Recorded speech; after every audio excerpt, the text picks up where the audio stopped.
Hello, kia ora, I'm Philip Duncan with your Wednesday weather update, and all eyes are on this Friday and Saturday as a cold blast moves in across New Zealand. It brings a big temperature drop. It brings strong winds as well, so it's a double whammy of weather. Let's take a look at the animated wind map. You can see the small area of low pressure up near Vanuatu that's slowly tracking southwards, isn't really going anywhere else. The only other area of low pressure on the map is down here in the Southern Ocean. And that's sort of extending out east of the Chatham Islands as well. But this is the main feature, leaving Tasmania. So you've had a very windy night and morning. Now that system moves over towards New Zealand, and our windy weather is just about to kick off. So let's take a look at the temperatures, because we kick off with these nor'westers. This is Thursday's departure from normal. So this shows you how much warmer than average it will be on Thursday compared to what is normally recorded at this time of the year. Now contrast that with Friday, and you can notice that most of the country, at least the South Island, is below average by a number of degrees. The North Island not so bad, around about normal actually on Friday as temperatures start to drop, but the North Island gets the blue colours on Saturday. So let's try and explain what is going on. This is the animated Isobar map. So this is going in from Thursday evening. Now what I want you to focus on is this big high getting bigger, and this area of low pressure in New Zealand, sort of here, and moving down to this area, getting larger. So as we go through Friday morning, you'll notice more and more isobars appearing as low pressure gets bigger out here and high pressure gets bigger there. Means the squash zone in the middle, all these isobars get more and more packed together. So now we're in Saturday, and you can see it's a very windy day on Saturday across the New Zealand area.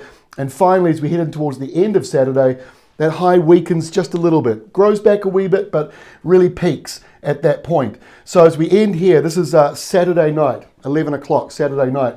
You can see there's a windy southerly change or southwesterly across the country, and high pressure parked over Tasmania. Just to show you that again, now this is a little bit different. This is showing you the winds just in New Zealand, the extreme areas. Now this is the area you want to keep an eye on, the areas that are shaded in the purple or the sort of darker reds here, the browny sort of red. That's in the 90 to 100 k an hour sustained wind zone. So taking a look at this is kicking off Thursday morning here, tracking through into Friday morning, and then going into Saturday morning. So it's pretty quick, but you can see those big surge of winds going through there as that system moves on through. So let's take a look now and explain that a little bit in more detail. Here we are for Thursday. So those warm nor'westers are blowing ahead of the cold change.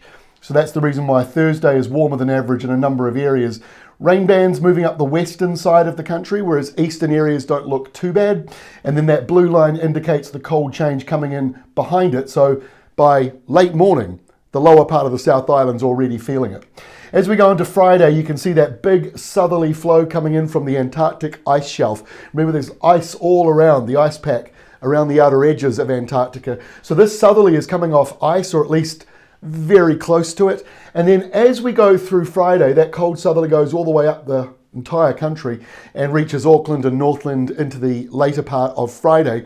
And then behind it is this high, and that's going to twist the southerlies as we go into the weekend to being more southwest and actually coming out of the Australian desert. So it's still going to be cold because it's a southerly coming from a long way out of the Southern Ocean, but it's not as bad as we go through the weekend. So that is how we look on Friday. Let's take a look now at Saturday. You can see that windy Saturday coming through, but the blue line actually drops down a little bit, but you're noticing that it's a very windy day. So there'll be gales in exposed areas. Meanwhile, over in Australia, much calmer, high pressure over Tasmania, and easterlies blowing through to the top there. Rainfall accumulation will be building up a wee bit through Queensland, and the low pressure zone up here to the north remains there.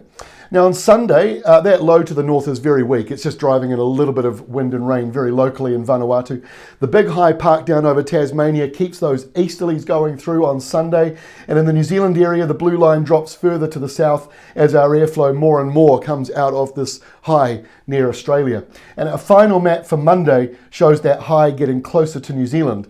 But because the airflow is getting milder coming out of Aussie and coming in as a sou'wester. So in New Zealand, the airflow doesn't change direction, right? We keep getting those southwesterlies all weekend, but gradually the airflow that's feeding into it comes out of Australia more and more. So on Monday, you'll notice it's a little bit milder. So even though the big high is coming in after a southerly, the frosts that we normally get may not be quite so widespread because it's a little bit windier, a little bit cloudier, and it's not just moving in instantly after the cold southerly that arrives on Friday.